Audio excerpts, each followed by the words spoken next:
Hi, I'm Kevin Canals, health insurance agent, here to talk about the Obamacare, Affordable Care Act, subsidies, and how they are calculated, because sometimes it can be a real mystery.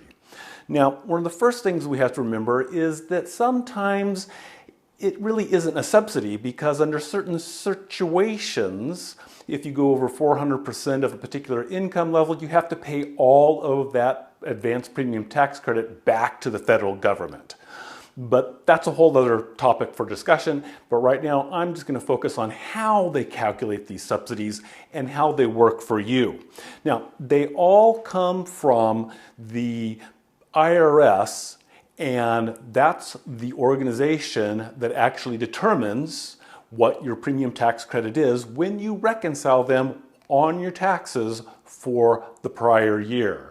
So all the information I'm giving is from IRS publications like 974 and the instructions for Form 8962, which is where you reconcile the premium tax credits. Now, the subsidy in being advanced, a lot of people just don't understand it. So here is my analogy. When you have a baby or when you adopt a child, the federal government gives you, when you file your taxes, a $2,000 child tax credit. Now, that's great, but you only get it when you file your taxes. When you have the baby, you don't get the money. And what would really be helpful is if you got that child tax credit when you had the baby or adopted the child to pay for diapers and bassinets and cribs and grandmother to watch your child with daycare, but that's not how they do it. But when they developed the Affordable Care Act to make health insurance affordable, they knew they had to advance that to you. So it's as if they took the child tax credit and sliced it up into 12 equal increments of $166 a month and sent you a check every month to help pay for the diapers and the clothes and the transportation of the baby. So that's what they've done with the Affordable Care Act, is they've sliced it up to give you and help you with your health insurance premiums. Now, all of this revolves around your income and household size. And specifically, when it comes to the income, it is based on the federal poverty level, which the federal government comes out with every year. They have a 100% federal poverty level for household size, like individual, two-person, three-person.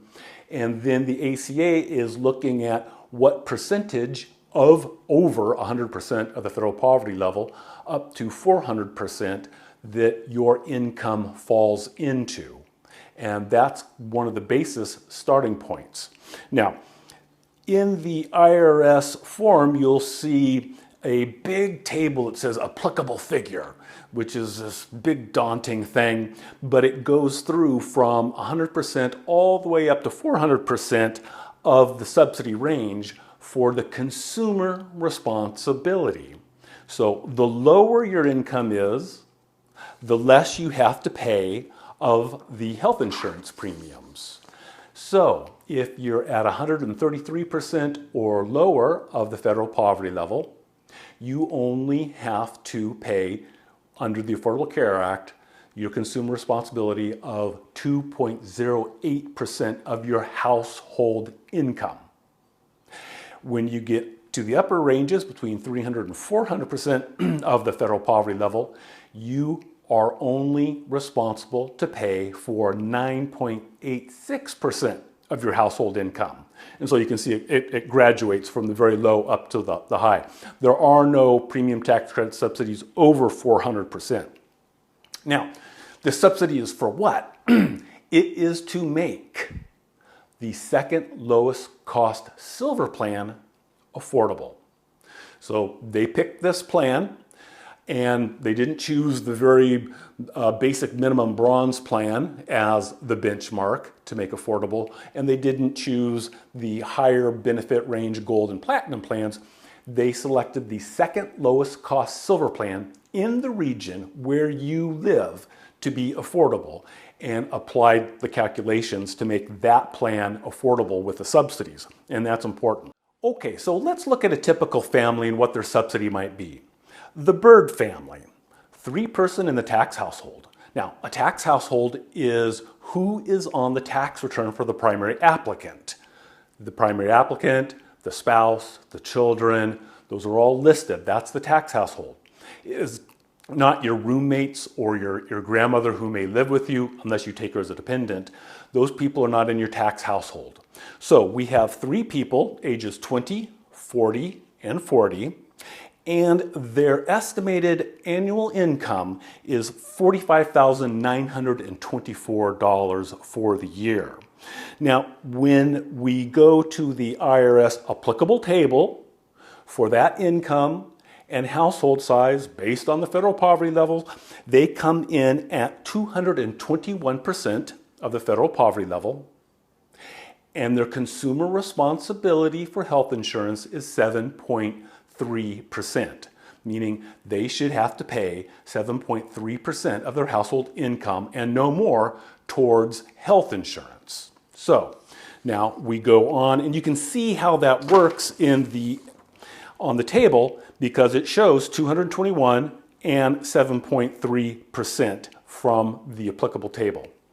Now, the consumer responsibility, we have the $45,924 times 7.3%.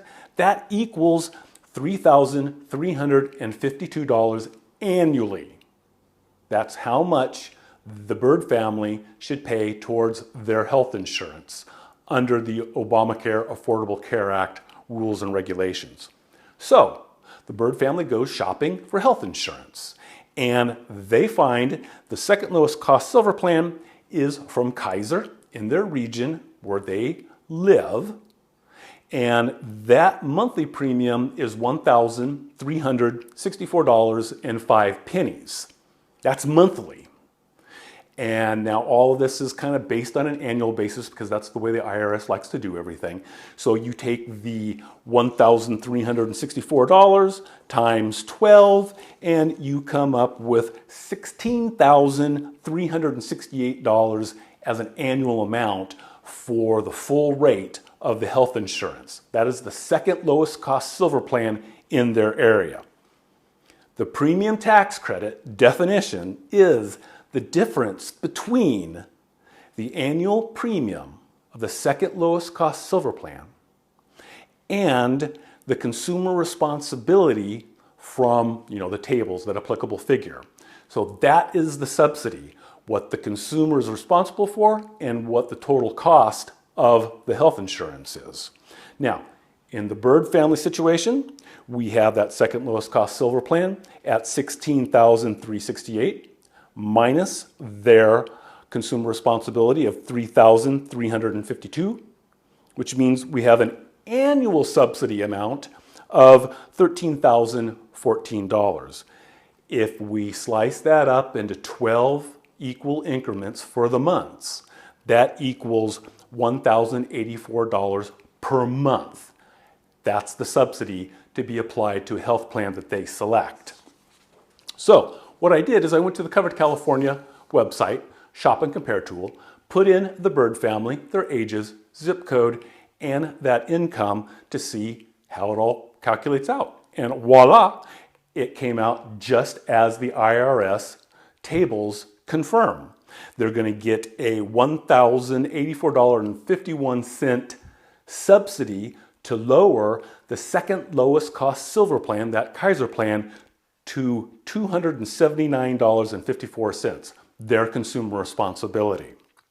So what happens is that the exchange, healthcare.gov or Covered California, they take that subsidy amount of $1,084.51, they send it to the carrier that the family has chosen, and then the carrier bills the family the difference of $279. So you can see $1,084.51 sent by the exchange. The Bird family pays $279.54, and for a total monthly cost of $1,365.05. The subsidy being the $1,084. So this is kind of technical, but kind of a high-level overview, and you can see that the real linchpin is that second lowest cost silver plan. So if the Bird family moves to a different zip code that has a different second lowest cost silver plan, maybe it's not Kaiser, that will change their subsidy. Each year as they get older, that will change the subsidy. So there's a lot of things in play, and that's why sometimes the subsidy isn't the same from year to year in a particular range. It can go way up or way down depending on where people live, when health insurance plans come into the market, but I can get into that in a different video. Hopefully that's answered some of your questions. If you have any comments, you can leave them below in the comment section. You can go to my website, insuremekevin.com, and use my contact page, send me an email, and I'll try my best to answer your questions about this sometimes mysterious subsidy from Obamacare and the Affordable Care Act and how it ties in with the IRS. Thank you so much.